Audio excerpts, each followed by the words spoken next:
மாமலர் வருங்குதைய எங்கள் மாதவன் இதய மாமலர் வருமுதைய திங்கள் மரபினில் பிறந்திசையுடன் சிறந்தோ மாநிலத்து அரசர் பல்கோடி அப்பரசர் தங்கள் மா கதையானளவகிர் சமைக்கே எங்கள் மாதவன் இதய மாமலர் ஐயா எங்கள் மாதவனாயிருக்கின்ற நாராயணன் இதயத்திலே இருந்த சந்திரன் சந்திரன் என்பொருவன் வந்தான்.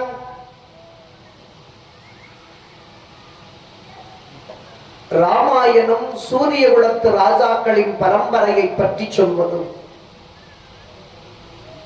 சூரியகுலம் மனோ, மாந்தாதா, சிபி சக்கரவர்த்தி, ஹரிச்சந்திரன், லோகிதாசன், திரிசங்கு, தசரதன், ராமன், லவகுஷலவன், இப்படி சூரிய குலத்து ராஜாக்களின் பெருமையை பற்றி சொல்லுவது ராமாயணம். மகாபாரதம் என்பது சந்திரகுல பரம்பரையை பற்றி சொல்லுவது. இன்னொரு குலம் இருக்கிறது, அது அக்னி குலம், நெருப்பிலிருந்து வந்த வீரவன்னிய குலம். ஆக இந்த மூன்று குலத்திலே சந்திர குலத்தின் பெருமையை சொல்லுவது மகாபாரதம். எங்கள் மாதவன் இதய மாமலர், எந்த ஆண்டவனாயிருக்கின்ற நாராயணன் அவனுடைய இதய கமலத்திலே இருந்து வந்தவன் சந்திரன். 5 இடத்திலிருந்து சந்திரன் அவதாரம் செய்திருக்கிறான். நம் கண்ணுக்கெல்லாம் தெரிகிற நிலவு 5 இடத்திலிருந்து தோன்றியிருக்கிறார். ஒரு நிலா தான் ஊருக்கே தெரியுது, 5 இடத்திலிருந்து பிறந்தான் சொல்றீங்களே என்றால், திருப்பார்கடலை தேவர்களும் அரக்கர்களும் கடைந்தார்கள். அந்த திருப்பார்கடலை கடைகின்ற போது அதற்குள்ளே இருந்து அமிர்த கலசத்தோடு ஒரு சந்திரன் வந்தான். கடலுக்குள்ள இருந்து ஒரு சந்திரன் வந்தான். அக்னி பகவானுடைய முகத்திலே இருந்து ஒரு சந்திரன் வந்தான். சிவபெருமானுடைய இடதுக்கண் ஒரு சந்திரன், வலதுக்கண் சூரியன், இடதுக்கண் சந்திரன், நெற்றிக்கண் நெருப்பு. இடதுக்கண்ணிலே இருந்து ஒரு சந்திரன் வந்தான். நாராயணன் இதயத்திலே இருந்து ஒரு சந்திரன் வந்தான். எத்தனாச்சு? 4. 5வது, தவம் செய்து கொண்டிருந்த அத்திரி மகாமுனிவர் ஆசிரமத்திலே அனுசுயாதேவி அம்மையாரின் மணிவயிற்றிலே இருந்து ஒரு சந்திரன் வந்தார். கடலை கடையுகின்ற போது திருப்பார் கடலிலே ஒரு சந்திரன், அக்னியின் முகத்திலே ஒரு சந்திரன், சிவபெருமானின் இடதுக்கண் ஒரு சந்திரன், நாராயண் மார்பகத்திலே இருந்து ஒரு சந்திரன், தவம் செய்து கொண்டிருந்த அத்திரி மகாமுனிவர் ஆசிரமத்திலே அனுசுயாதேவி அம்மையாரின் மணிவயிற்றிலே ஒரு சந்திரன். ஆக 5 இடங்களிலே இருந்து சந்திரன் பிரவேசித்தார். அப்போ இந்த 5 இடத்திலிருந்து வந்தானே, அதுல எந்த சந்திரன் வரலாறு மகாபாரதம் என்றால், தவம் செய்து கொண்டிருந்த அத்திரி மகாமுனிவர் ஆசிரமத்திலே அனுசுயாதேவி அம்மையாரின் மணிவயிற்றிலே பிறந்தானே, அந்த சந்திரகுல பரம்பரையை பற்றி சொல்லுவதுதான் மகாபாரதம்.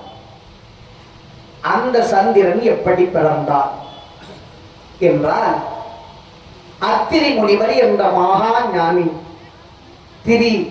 திரின்னா ஆங்கிலத்தில் 3ன்னு பொருள். அந்த 3ஐ வென்றவர் யாரு? ஆணவம், கண்மம், மாயை என்கின்ற மும்மலங்களையும் வென்று ஆசிரமத்திலே சிரமமில்லாத வாழ்க்கையை வாழ்ந்து கொண்டிருந்தவர் அத்திரி முனிவர். நாம வீட்டுல வாழறமே, இதெல்லாம் சிரமமான வாழ்க்கை. சிரமத்திற்கு எதிர்ப்பதை சொல் ஆசிரமம். ஆசிரமத்துல எதை நினைச்சியும் கவலை இல்லை. கரண்ட் நின்று போச்சா கவலை இல்லை, கரண்ட் அங்க இல்ல. அதனால கானகத்திலே எந்த மக்கள் தொடர்பும் இல்லாது நாமே இருந்து இறை வழிபாட்டை வழிபடுவது ஆசிரம வாழ்க்கை அல்ல, சிரமம் ஆசிரமம். அந்த ஆசிரமத்திலே தவம் செய்கிற அத்திரி மகாமுனிவருக்கு துணைவியாக எல்லா நலன்களையும் பணிகளையும் செய்து கொண்டிருந்தவள் அனுசுயா தேவி. சுயை குற்றம், அசுயை குற்றமற்றவள். குற்றமற்றவளாக இருக்கின்ற அந்த அனுசுயை கணவனுக்கு உற்ற துணையாக இறை வழிபாட்டிற்கு ஏற்ற பூஜைகளை செய்வதற்கு இந்த பெண் உறுதுணையாக இருந்தாள். இப்படி இருந்து கொண்டிருக்க இந்த பெண்ணின் கற்பு நெறி உலகமெங்கும் பரவச் செய்ய வேண்டும் என்பதாக நாரத மகாமுனிவர் அந்த பெண்ணின் பெருமையை பறைசாற்றுவதற்கு முடிவெடுத்தார். முடிவெடுத்தவர் தன் தாயான சரஸ்வதி தேவியை சென்று பணிந்து, அம்மா அம்மா மகனே நாரதா, என்ன காரியமாக என்னை சந்திக்க வந்தாய் மகனே? அம்மா, நான் உலகையும் சுற்றி வளமாக வந்து கொண்டிருக்கிறேன். அப்படி ஒரு தினம் தவறாமல் 3 உலகத்தையும் வலம் வந்து கொண்டிருக்கின்ற எனக்கு மிக அழுத்து போனது. அதனால நான் நடந்து போற வழியில சாப்பிட்டுக்கிட்டே போலான்னு நினைக்கிறேன். எனக்கு பொழுதுபோக்கா இதோ கொஞ்சம் இரும்பு தூள் இருக்குது, அதை வறுத்து வறுகடலையா மாற்றி கொடுத்தார். இவருக்கு வேண்டாத வேலை தானே. எனக்கு வறுகடலை வேணும்னா ரோட்டு கடையில போய் பொட்டுக்கடலை அந்த அம்மாவே வாங்கி கொடுத்துருவான். இரும்பு தூளை இவரே தயார் பண்ணிட்டு இத வறுத்து கொடுத்தாரு. இரும்ப வறுத்தா சாப்பிட முடியுமா? இந்த நாரதர் இதை சொன்ன பிறகு, ஐயா, இசைக்கு உருகார் எதற்கும் உருகார். அதனாலே நான் இசையினாலே வீணையை மீட்டி இந்த இரும்பு தூளை உருக வைத்து வறுத்து தருகிறேன் என்பதாக உட்கார்ந்து சரஸ்வதி அம்மையார் கல்வி ஞானத்தினால் வீணையை மீட்டி இசையினால் இரும்பு தூளை உருக வைக்க வேண்டும் என்ற முயற்சியில் ஈடுபட்டாள். ரொம்ப நேரம் பாட்டு பாடி இசை வாசித்து வாணியான கலைவாணி முயற்சித்தாள். இரும்பு தூள் வருபடலை. நாரதா, இது வருபடல, இது ஒண்ணும் நமக்கு சரிபடல, எடுத்துக்கிட்டு இன்னும் நீ புறப்படல, யூ கேன் கோ, நீ போகலாம் என்று சரஸ்வதி தேவி விட்டுவிட்டார். உன்னால முடியாத என் பாட்டி கிட்ட போய் நான் செஞ்சிட்டு வரேன் அப்படின்னு வைகுந்தம் சென்றார். பாட்டி மகாலட்சுமி சென்று பணிந்து, பாட்டி, உங்க மருமக சரஸ்வதி கிட்ட நான் ஒரு வேலை வச்சேன், அந்த அம்மாவுக்கு தெரியல. வாங்க வாங்க, ஆரணி ஹீரோ.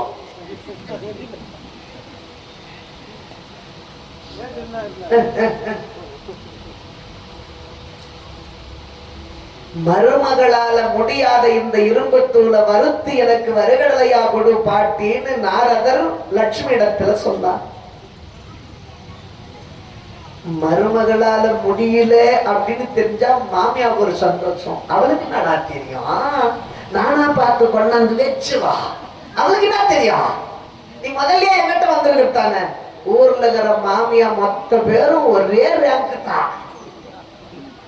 அதுல மகாலட்சுமி மட்டும் விதி விலக்கா, அவளுக்கு ஒன்றும் தெரியாதுப்பா, நீ எட்டாபடி நான் வறுத்து தரேன் அப்படின்னு சொல்லி செல்வத்திற்கு அதிபதியான மகாலட்சுமி அந்த இரும்பு தூளை வருகடலையாக மாற்ற முயற்சிக்கிறாள். வறுத்து பார்த்தா முடியல. நாரதா, இது வருபடல, இது ஒண்ணு எனக்கு சரிபடல, எடுத்துக்கிட்டு புறப்படல, வாங்கலாம். உங்க ரெண்டு பேரால முடியாத ஒன்றை, சக்தி இல்லையேல் உலக இயக்கம் இல்லை. அதனால நான் பராசக்தியான இன்னொரு பாட்டிக்கிட்டு போய் வரேன் என்று கைலை மலையிலே சென்று கங்காதரன் துணையாயிருக்கின்ற ஆதி பராசக்தியை சந்தித்து, பாட்டி எனக்கு இது வறுத்து கொடு. கலைமகள் அலைமகள் இருவராலும் முடியவில்லை, மலைமகளான உன்னிடத்தில் நான் தேடி வந்திருக்கிறேன். அதனால எனக்கு இதை மனம் வந்து மறுத்து தாருங்கள் என்று கேட்கிற போது, சக்தி இருந்தா எதையும் சாதிக்கலாம், நான் பார்த்துக்கிறா குழந்தை அப்படின்னு பராசக்தி ஒரு வானலை வச்சு வருக ஆரம்பிச்சா. 1300 ரூபாய் கேஸ் காலியான தான் மிச்சம்.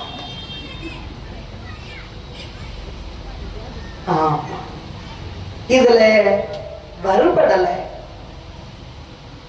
இவர்களால் மூவரால முடியாத சூழலில் உங்க 3 சக்திகளால முடியாத ஒன்றை மண்ணுலகத்தில் இருக்கின்ற ஒரு பெண்ணிடத்திலே நான் செய்து முடித்து வருகிறேன் என்று இரும்பு தூளை எடுத்துக்கொண்டு நாரதர் அத்திரி மகாமுனிவர் ஆசிரமத்திற்கு வருகிறார். வருகின்ற அந்த முனிவர் நாரதர் ஆசிரமத்தில் எட்டி பார்த்தா முனிவர் அங்கு இல்லை. அத்திரி முனிவர் எங்கயோ காட்டு பக்கமா தவத்துக்கு போயிட்டு இருக்கிறார். அந்த அம்மா மட்டும் தனியே இருக்கிறாங்க. அனுசுயா தேவி அம்மையார். தனிய பெண்கள் இருக்கிற இடத்துல ஆண்கள் அறிவிப்பின்றி சீக்கிரம் போயிடக்கூடாது. அவங்க எந்த நிலையில் ஒன்னாலும் இருக்கலாம். 3 இடத்துக்கு அறிவிப்பில்லாமல் ஆண்கள் போகக்கூடாது. எந்த 3 இடம்? ஒண்ணு பெண்கள் தனியே இருக்கிற இடம். 2வது 2 பேரு சண்டை போட்டுக்கிறான்னா அந்த இடத்துக்கு போக கூடாது. அவன் 2 பேரும் தெருவில் இறங்கி சண்டை போடும் போது, டேய் நின்றா வேணாண்டா சொன்னா கேள்றா அப்படின்னு எதிரில சொல்லி, நீ அவன் பார்க்கமா, நீ அவன் நின்னு பாரு, நீ நின்னு பாரியா அப்படின்னு நம்ம மேல வரான். சரி அவன் தான் கேட்கலையே, டே நீனாலும் உள்ள போய் சொல்றா, ஏண்டா வேணாண்டா பிரச்சனை. ஓஹோ மனவாடு இருக்கட்டும், அந்த பக்கம் தான் நின்று பாருங்க, நீங்க நின்று பாருன்னு இவன் சொல்றான். இவன் 2 பேரையும் ஒரு சேர விளக்க மத்தியில போய் நின்று அவன் போட்ட கல்லு இவன் போட்ட கல்லு நம்ம தலை மேல விழுந்து நாம அவனுக்கு முன்ன போய் தையல் போடணும், தேவையா? அதனால 2 பேரு சண்டை போற இடத்துக்கு எட்டி பார்க்க கூடாது. உள்ள கதவு சாத்திட்டு படுத்துட்டு அப்புறமா தையல் போட்டு நம்ம வச்சோம் போய் ஏன்பா பிரச்சனை அப்படின்னு மெதுவா கேட்டுக்கலாம். ஓகேப்பா? இதுல சண்டை போற இடத்துக்கு போக கூடாது, சமைக்கிற இடத்துக்கு போக கூடாது. சமைக்கிறாங்கன்னா அவங்க ஏற்கனவே ஒரு பிளான் பண்ணி தான் சமைச்சு இருப்பாங்க. உப்பு கொஞ்சம் போட, இன்னும் கொஞ்சம் காரம் போட, அவங்க வீட்டுல என்ன சாப்பிடுறாங்களோ அதான போட முடியும், இன்னும் கொஞ்சம் எண்ணெய் ஊத்தத்தானே, என்ன படி வைக்கிறீங்க அப்படின்னு சொல்லி ஒண்ணும் இல்லாத போயிடாது. அதனால சமைக்கிறவங்கள அவங்க போக்குல விட்டா அது ஏதாவது ஒரு சுவை கூட்டி சுவையாதான் இருக்கும். சமைக்கிற இடத்துக்கு, சண்டை போற இடத்துக்கு, பெண்கள் தனியே இருக்கிற இடத்துக்கு, ஏன்னா அவங்க தனியே இருக்கும்போது எப்படி வேணாலும் சுதந்திரமா இருக்கலாம். திடீர்னு ஒரு ஆடவர் போயிட்டாங்கன்னா எடுத்து எல்லாம் சரி கட்டிட்டு என்னது வாங்க வாங்க வாங்க வாங்க என்ன சாப்பிடுங்க அவர் வீட்டுல இல்லையே அப்படின்னு திடீர்னு பதட்டம் தோணும். இப்ப சொல்லல, நான் ஒரு 10 வருஷத்துக்கு முன்ன சொல்றேன். இப்ப இருக்கிறவங்க யாரும் எடுத்து சரி கட்டிக்கிற மாதிரி இல்ல, எல்லாம் ஒரு நைட்டி போட்டுன்னு 800 கிலோமீட்டருக்கு அந்தாண்ட சொல்றேன் நான். ஆமா இங்கெல்லாம் தங்கம். இந்த நிலையில்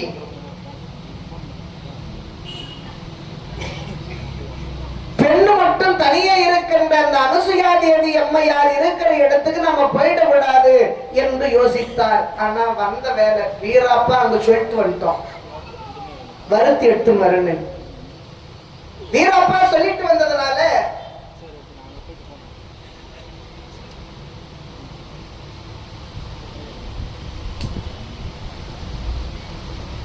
இப்போ நாம அந்த இடத்துக்கு போய் தான் ஆகணும். மறுக்கிறதுக்கு பெண்ணு தனி இருக்கிறாங்க, ஆம்பளை தானே போக கூடாது, ஒரு பெண்ணா மாறி போயிடலாம் அப்படின்னு இந்த அம்மா ஒரு பெண் வேஷம் போட்டிருந்தாங்க.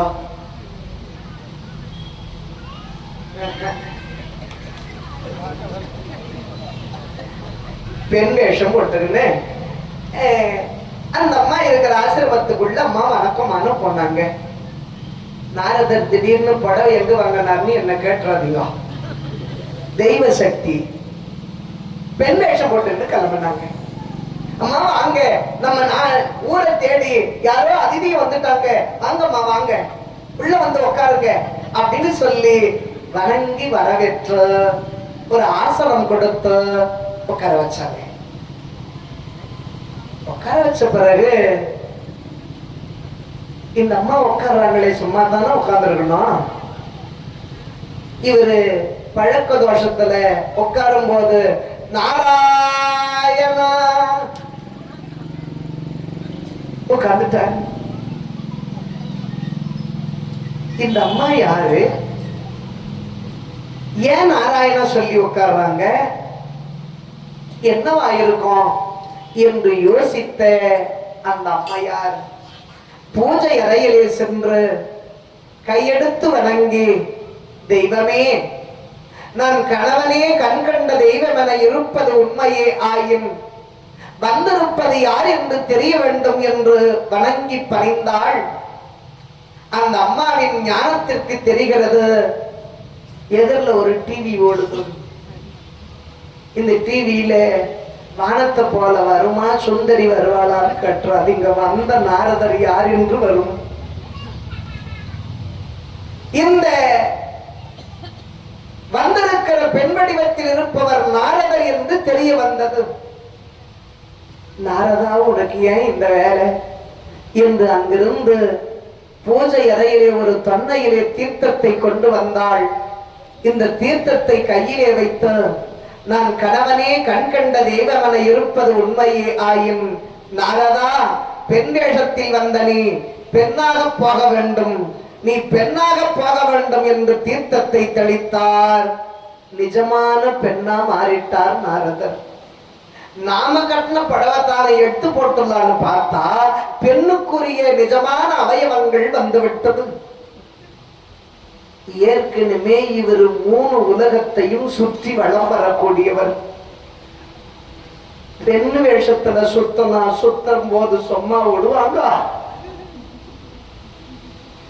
இந்த நிலையிலே நாரத மகாமுனிவர் இந்த பெண் வேடம் அணிந்ததை வந்ததை நினைந்து வருந்தியவர் நேரா சரஸ்வதி அம்மா இடத்திலே சென்று, அம்மா அம்மா, யாருமா நீ என்ன வந்து அம்மான்ற? நான் தாமா நாரதர். நாரதர் என் புள்ள, நீ யாரு? அடையாளமே தெரியல. நான் தாமா நாரதர். அந்த அம்மா ஏதோ கொஞ்சம் தண்ணி தெளிச்சாங்க, நான் பெண்ணா மாறிட்டேன், நீ கொஞ்சம் தண்ணி தெளிச்சு என்ன ஆனா மாத்தி விடுமா அப்படின்னு சொல்றா.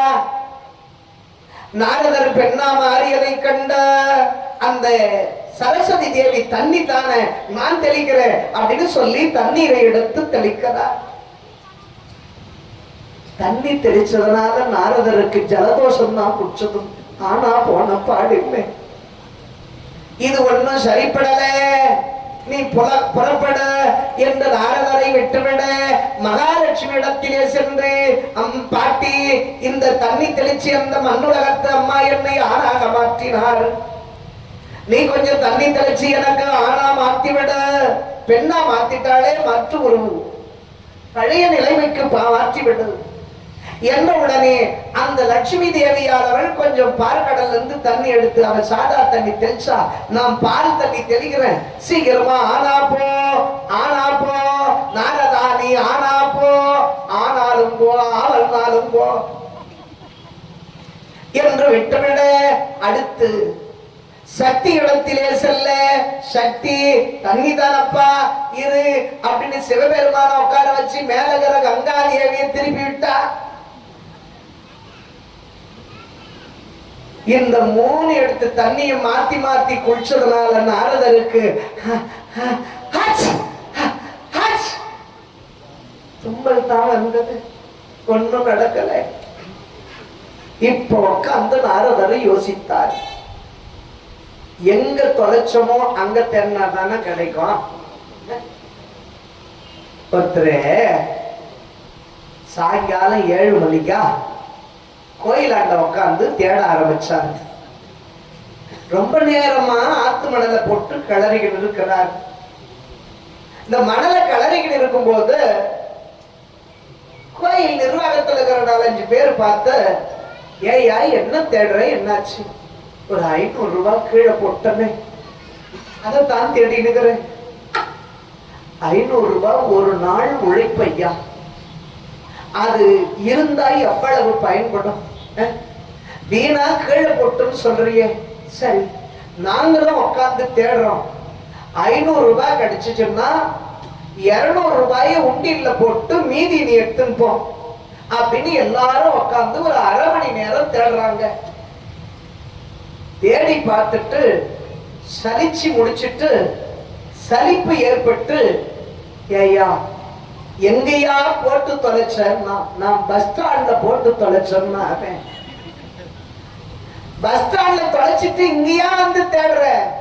நான் பஸ் ஸ்டாண்ட்ல இருட்டாகுது, இங்கதான் பந்தல்ல வெளிச்சமாகுதுன்றான்.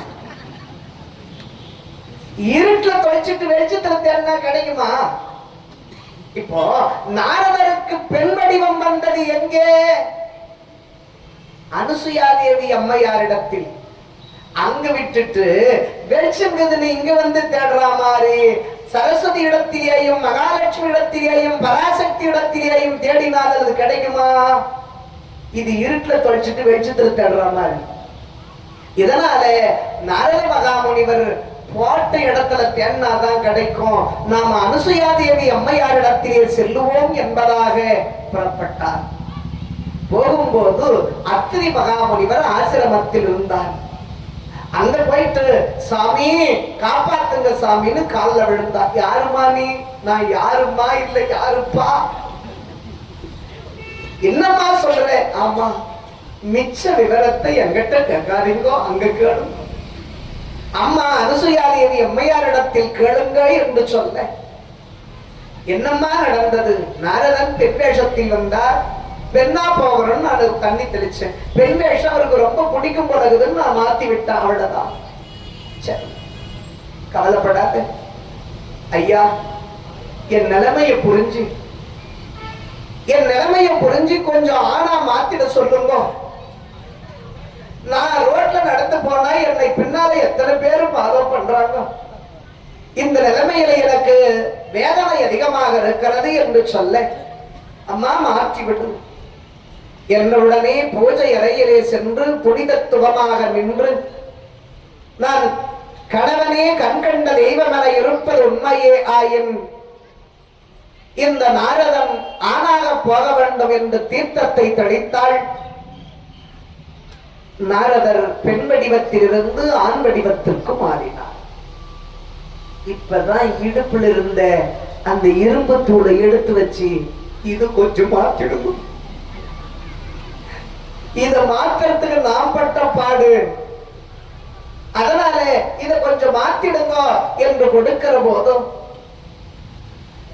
நான் கணவனே கண்கண்ட தெய்வமென இருப்பது உண்மையே ஆயின் இந்த இரும்பு தூள் வருகடலையாக மாற வேண்டும் என்று தீர்த்தத்தை தெளித்தாள். இரும்பு தூள் வருகடலையாக மாறியது. இதை எடுத்துக்கொண்டு மகிழ்ச்சியாக புறப்பட்டார் நாரதன். இப்ப நீங்க கவனிக்கணும், இரும்பு தூளை வருகடலையா மாத்துது, ஆணாயிருந்த நாரதரை பெண்ணா மாத்துது, பெண்ணாயிருந்த நாரதனை ஆணா மாத்துது. 3 சக்திகளால் முடியாத ஒன்று இந்த பெண் செய்கிறாள். தொன்னையில இருக்கிற சும்மா தண்ணியில. அப்படிப்பட்ட தண்ணி அது எந்த தண்ணி? அப்படிப்பட்ட தண்ணி அது எந்த தண்ணி? இந்த தண்ணியை வச்சு என்ன செய்ய முடியும் என்ற நிலை என்னவென்றால்,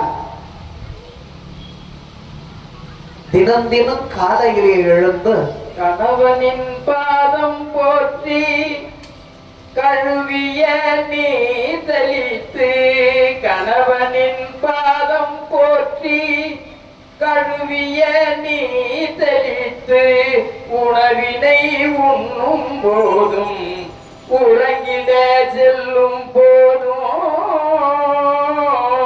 மனவினை புரிந்த நாளாய் மங்கையும் மறந்தால் இல்லை மனவினை புரிந்த நாளாய் மங்கையும் மறந்தால் இல்லை தனதுடன் தண்ணி சேரும் தகமையே உமையானால் தனதுடன் தண்ணி சேரும் தகமையே உமையானால்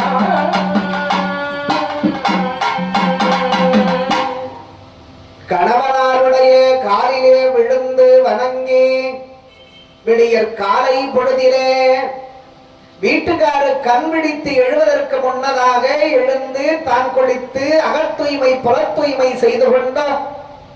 வீட்டுக்காரி எழுந்தவுடனே அவர் நிக்க வச்சு பாத பூஜை செய்து அந்த வீட்டுக்காரு கால கழுவின அந்த பாதத்தை கழுவிய தீர்த்தத்தை ஒரு தொன்னையில பத்திரப்படுத்தி வைத்துக் கொள்வாள் இந்த பத்தினி தாய். வீட்டுக்காரு கால கழுவின தண்ணியே ஆணாயிருக்கிற நாரதரை பெண்ணாக மாற்றுகிறது, பெண்ணாயிருக்கிற நாரதரை ஆணாக மாற்றுகிறது, இரும்பு தூளை வருகடலையாக மாற்றுகிறது. அதனால வீட்டுக்காரு கால தொட்டு கும்பிடுவது ரொம்ப நல்லது. அனுசுயாதேவி அம்மையார் 3 சக்திகளால் முடியாத ஒன்றை செய்தால் கணவன் பாதத்தில் விழுந்து வணங்குகின்ற கற்புக்கரசியின் மகத்துவத்தால். இங்க கிரகெல்லாம் கூட காலையில எழுந்து வீட்டுக்காரு காலை தொட்டு கும்புறீங்கன்னு தான் கேள்விப்பட்டேன். ரொம்ப பாசமா தான் பாத்துக்கிறீங்களா? ஆமா, நான் இங்க சொல்லல, ஞாபகப்படுத்துறேன். உங்களுக்கு தான் சொல்ல தேவையில்லை. நீங்க எல்லாம் தம்பம் வீட்டுக்கார சாமியா தினம் தினம் காலை தொட்டு கும்பிட்டு தான் தண்ணி தெளிக்கவே வெளியே வரீங்களாமே. இதனால அந்த கணவனாருடைய பாதத்தை கழுவிய தீர்த்தம் சொன்னதையெல்லாம் செய்கிறது. இந்த நிலையில் அந்த இரும்பு தூளை எடுத்துக்கின்ற நாரத மகாமுனிவர் சொல்லுகிறார், 3 சக்திகளின் முன்னே வைத்த உங்க 3 பேரால் முடியாத ஒன்றை மண்ணுலகத்தில் இருக்கின்ற ஒரு மானுட பெண் செய்கிறாள். அப்போ நீங்க நான் தான் சக்தி, நான் இல்லைன்னா இந்த உலகத்துல ஏதும் இல்லை என்று பெருமைப்படுத்தி கொண்டிருக்கின்றீரே, உங்களால முடியாத ஒண்ண அந்த பெண் செய்கிறாளே, உங்களிலும் சக்தி மிகுந்தவளாக இருக்கிறாளே என்று நாரதன் சொல்ல அவர்களுக்கு சீற்றம் சிந்தைக்கு ஏறியது.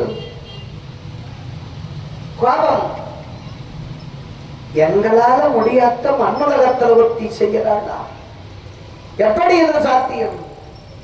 அவங்க வீட்டுக்காரு காலில் விழுந்து கும்பிட்டு அந்த கற்புத்திரத்தில் செய்கிறார்கள். நீங்க எல்லாம் காலில் விழுந்து கும்பிடுங்க. இதுக்கு முன்ன இருந்தீங்களோ இல்லையோ, வீட்டுக்காரு காலில் தான் விழுந்து கும்பிட்டா பண வரவு அதிகமா இருக்குமா? யோசிச்சு பாருங்க. திருப்பார் கடலில் நாராயணன் படுத்துக் கொண்டிருக்கிறார். ஸ்ரீதேவி எங்க உட்கார்ந்துக்கிறாங்க? வீட்டுக்கார காலை பிடிச்சதுனாலதான் பணம் அந்த ஆளுகிட்ட அதிகமா போகுது திருப்பதி அண்ட. ஆகையினால் தெய்வ சிந்தனையோடு கணவனே தெய்வம் என கும்பிடுங்கள். திருவள்ளுவர் இதை வலியுறுத்துகிறார். தெய்வம் தொழாள் கொடுவனை தொழுதிடுவாள் பெய்யன பெய்யும் மழை. எந்த சாமி கும்பிடாத, எந்த சாமியும் கும்பிடாத, எதனா கும்பிடணும்னா வீட்டுக்காரர் கும்பிட்டோம். நீங்க லைசன்ஸ் கொடுத்தவரை மட்டும் கும்பிடுங்க, கணவனுடைய காலிலே விழுந்து கும்பிடுங்க. வெளியே போய் நின்று வெயில் நேரத்துல கூட மழையே வா அப்படின்னா வரும், வேணாம் நில்லுன்னா நிக்கும். நான் சொல்லல, கதை முடிச்ச பிறகு கல்யாண மண்டபத்தாண்ட வந்துட போறீங்க. திருவள்ளுவர் சொல்லி இருக்கிறார், தெய்வம் தொழாள் கொடுமனை தொழுதிடுவாள் பெய்யனம் பெய்யும் மழை. எதை கேட்கறதா இருந்தாலும் வள்ளுவர்கிட்ட தான் கேட்க வேண்டுமே. இந்த நிலையிலே அந்த நாரத மகாமுனிவர் சொன்னதை கேட்டு சீற்றம் சிந்தைக்கு ஏறிய 3 முப்பெரும் தேவியரும் அவர் கற்பத்திரத்தால் அல்லவோ இதை செய்து கொண்டிருக்கிறாள், எங்களை விட மேன்மை என்று பெயர் எடுக்கிறாள், அவள் கற்பை சூறையாடுவோம் என்று சிந்தித்து தன் கணவன்கள் 3 அழைத்தார்கள். பிரம்மா விஷ்ணு சிவன் 3 எங்களால முடியாத ஒன்றை மண்ணுலகத்தில் இருக்கின்ற பெண் செய்கிறாளாம், எங்கள் பெருமை சீர்குலைகிறது, அதனாலே நீங்க 3 பேரும் சென்று அந்த பெண்ணின் கற்பை கெடுத்து வாருங்கள், அவருக்கு சக்தியை கெடுத்து வாருங்கள், அப்படின்னா உங்களா கூட கொடுத்தணும், இல்ல டைவர்ஸ் என்று சொல்லுகிற போது, சரி நாம் இங்கிருந்து செல்வதனாலும் அந்த பெண்ணுக்கு பெருமை கூடும் என்பதாக 3 கடவுள்களும் புறப்பட்டார்கள். பிச்சைக்காரன் வடிவிலே, பிச்சாண்டவர் வடிவிலே தன் வடிவத்தை மாற்றிக்கொண்டு தெரு தெருவாக கையேந்தி நின்று அன்னமிடுவார் உண்டோ, அநாதை அணை என்னை ஆதரித்தொரு பிடி அன்னமிடுவார் உண்டோ, அன்னமிடுவார் உண்டோ, அநாதை அணை என்னை ஆதரித்தொரு பிடி அன்னமிடுவார் உண்டோ. கல்யாணம் ஆகியும் ஓர் பிரம்மச்சாரி, கல்யாணம் ஆகியும் ஓர் பிரம்மச்சாரி, கட்டிய மனையாலோ அடங்க பிடாரி. சிவபெருமான் சொல்றார், கல்யாணம் ஆகியும் ஓர் பிரம்மச்சாரி, கட்டிய மனையாலோ அடங்க பிடாரி, இல்லையோர் வீடு. சிவபெருமானுக்கு வீடு இருக்குதா? இல்லையோர் வீடு திரிலோக சஞ்சாரி, 2 பிள்ளை இருந்து என்ன இறந்து உண்ணோ சம்சாரி. சிவபெருமானுக்கு 2 பிள்ளை இருந்து என்ன இறந்து உண்ணோ சம்சாரி, அன்னமிடுவார் உண்டோ, அநாதை அணை என்னை ஆதரித்தொரு பிடி அன்னமிடுவார் உண்டோ என்று வருகின்ற போது அந்த ஆசிரமத்து வழியாக இந்த 3 செல்ல, 3 கண்டு அந்த அம்மையார் ஆவல் கொண்டோ, ஐயா வாருங்கள் வாருங்கள், ஐயா அடியாருடைய குடிலுக்கு வாருங்கள், அமர்ந்து உணவு சாப்பிடுங்கள், வாருங்கள் என்று வணங்கி வரவேற்று சோடச உபசரணைகள் பல செய்து ஆசனம் அளித்து இலையை வைத்து சிறந்த முறையில் இருக்கின்ற உணவை பரிமாறி, ஐயா உணவருந்துங்கள் என்றார். அனுசுயா தேவி அம்மையாரை பார்த்து, அம்மா நாங்க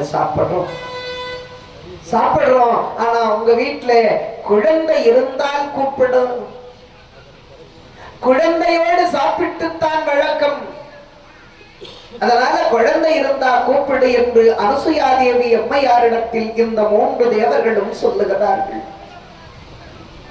கண்ணீரே இருந்து தாரை தாரையாக கண்ணீர் மல்க அனுசுயா தேவி அம்மையார் கையெடுத்து வணங்கி, தெய்வமே தெய்வமே ஐயா, அடியாளுக்கு அந்த பாக்கியம் இல்லை ஐயா, அடியாளுக்கு அந்த பாக்கியம். கணவன் மனைவி இருவரும் நல்ல பற்றுதலோடு தான் வாழ்ந்து கொண்டிருக்கிறோம். ஆனால் என்ன பாவத்தை செய்து விட்டோமோ, எந்த தெய்வ நிந்தனை செய்து விட்டோமோ,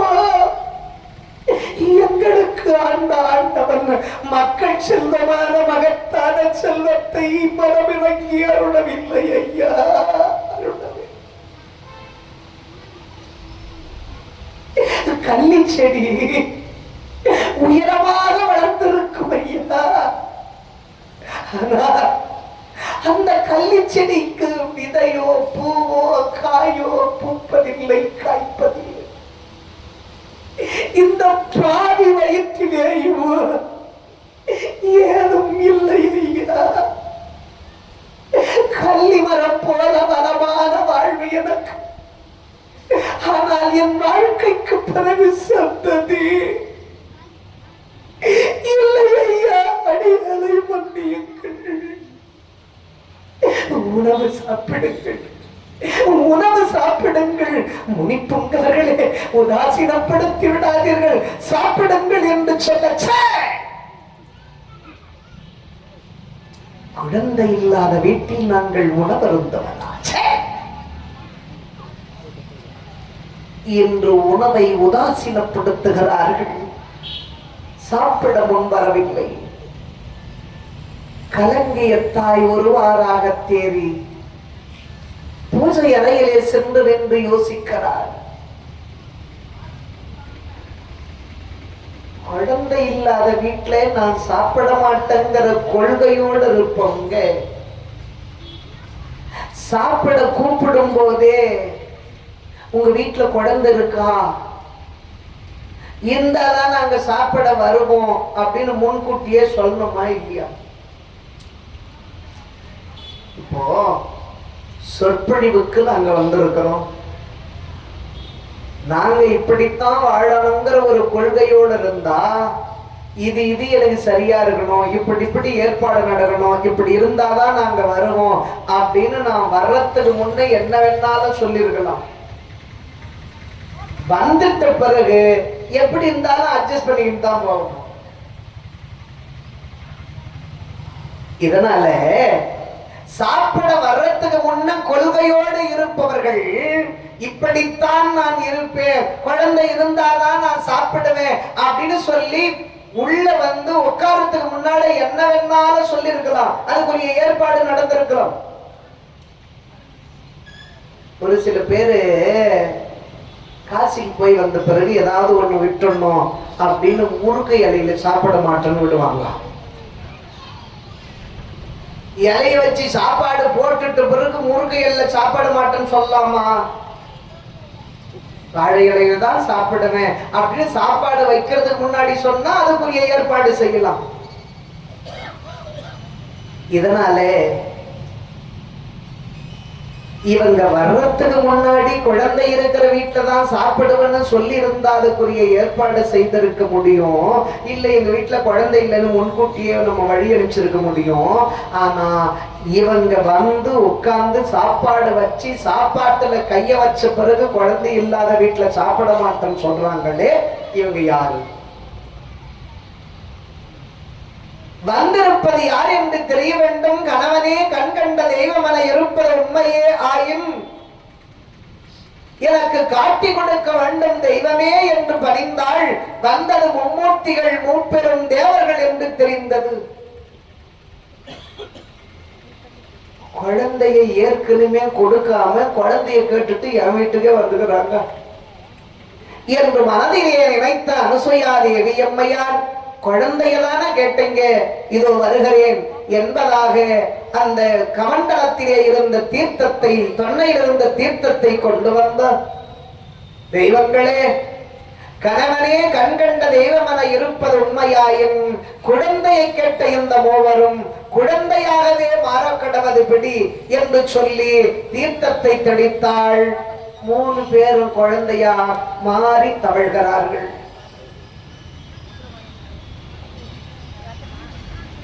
இதையே ஒரு சில பேர் சொல்வதுண்டோ. அந்த அம்மையார்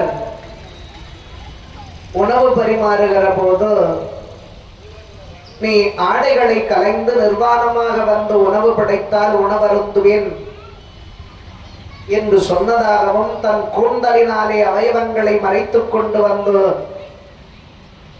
உணவு பரிமாறியதாக ஒரு கதை வரலாறு ஏற்கனவே கேட்டிருக்க வாய்ப்பு இருக்கலாம். ஆனால் தெய்வத்தை கூடிய மட்டிலும் உயர்வாக சொல்ல வேண்டும் என்பதனால் குழந்தை இல்லாத வீட்டிலே உணவருந்துவதில்லை என்று தெய்வங்கள் சொன்னதாக எனக்கு சொல்லிக் கொடுத்த ஆசான்கள் சொல்லியிருக்கிறார்கள். ஆகையினால் இது நிறையாக கொண்டு நீங்கள் ஏற்றுக்கொள்ள வேண்டும் என்பதாக குழந்தை இல்லாத வீட்டில் சாப்பிடுவதில்லை என்று சொல்ல குழந்தையாகவே மாற்றினால் அனுசுகி. இந்த தோழலில் இத ஓரமா ஒளிஞ்சிருந்து பார்த்திருந்தால் நாரதர் உற்சாரு வாட்டம் ஏற்கனவே அனுபவம் இருக்குது, பெண்ணா மாறின அனுபவம். இனி போய் மாட்டின்னு நம்மளால முழிக்க முடியாது அப்படின்னு வேகமா ஓடினார். வேகமாக ஓடி முப்பெரும் தேவியரை பார்த்து, அம்மா வந்தது மோசம், என்னப்பா ஆச்சு? அங்கே உங்கள் கணவன்கள் குழந்தையாக இருக்கிறார்கள், என்னையா ஆச்சு? அவங்களால ஒண்ணும் முடியல, குழந்தையாதான் இருக்கிறாங்க. அப்ப நாங்க போற 3 பேரும் உங்களாலேயும் முடியாது. அந்த தண்ணி இருக்கிற இடத்துல நாம கொஞ்சம் ஜாக்கிரதையா தான் இருக்கணும், உங்களாலேயும் ஒண்ணும் முடியாது என்று சொல்ல இந்த முப்பெரும் தேவியரும் சென்று பார்க்கிறார்கள். 3 தேவர்களையும் தூளியிலே கட்டி தாலாட்டு பாடுகிறார் அனுசுயா தேவி அம்மையார். அப்பா கங்காதரா அருமையுள்ள பாலகனே